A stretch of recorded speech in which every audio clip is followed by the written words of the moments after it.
વાગરા તાલુકાના ચાચવેલ પંથકમાં વિકાસના કામ વચ્ચે પ્રજાની મુશ્કેલી વધી છે।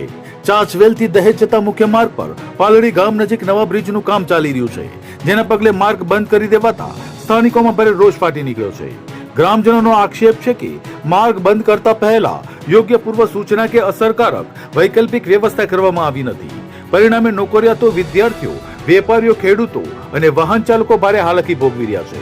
ચાચવેલ ગામના સરપંચ અને આગેવાન રફીક મોલુની આગેવાનીમાં મોટી સંખ્યામાં ગ્રામજનો રસ્તા પર એકત્રિત થયા હતા અને તંત્ર સામે ઉગ્ર વિરોધ નોંધાવ્યો હતો। ગ્રામજનોનું કહેવું છે કે બ્રિજનું કામ જરૂરી છે, પરંતુ પ્રજાનો મુખ્ય માર્ગ બંધ કરીને નહીં। આમોદ મુલેર તરફના માર્ગ તેમજ મુલેરથી દહેજ તરફ જતા રસ્તા પર બાઇક અને નાના વાહનો માટે સુરક્ષિત ડાયવર્ઝન શરૂ કરવાની માંગ કરવામાં આવી છે। હવે સવાલ એ છે કે વિકાસના કામ સાથે પ્રજાની સુવિધાનું આયોજન કેમ નહીં? ગ્રામજનોની માંગ છે કે બ્રિજનું કામ ચાલુ રાખવામાં આવે, પરંતુ તાત્કાલિક વૈકલ્પિક માર્ગની વ્યવસ્થા કરી પ્રજાને રાહત આપવામાં છે। મોલુ શફીક આદમ મુસા, ચાચવેલ ગામનો રહેવાસી છું। જે આમોદ થી મુલેર તરફનો જે રસ્તો છે એ રસ્તો હાલમાં બંધ કરેલો છે। બાઇકો, 4 વ્હીલ જે ચાલુ હતી તે બંધ કરેલો છે, જ્યાંથી લોકો હજારો છોકરાઓ અપડાઉન કરે છે, નોકરિયાત કરે છે। દહેજ ઇન્ડસ્ટ્રીઝ એરિયો છે, નોકરિયાત જાય છે, છેક બરોડાથી અપડાઉન કરે છે। જે આ રસ્તો બંધ થઈ જશે તો નોકરિયાતનું શું થશે? સ્ટુડન્ટ લોકો, જે છોકરાઓ ભણવા જાય છે, ચાચવેલના, પાલડીના, બદલપુરાના, જો આ રસ્તો બંધ થઈ જશે અમારી બસ જ બંધ થઈ જશે, એટલે અપડાઉન કેવી રીતે કરશે?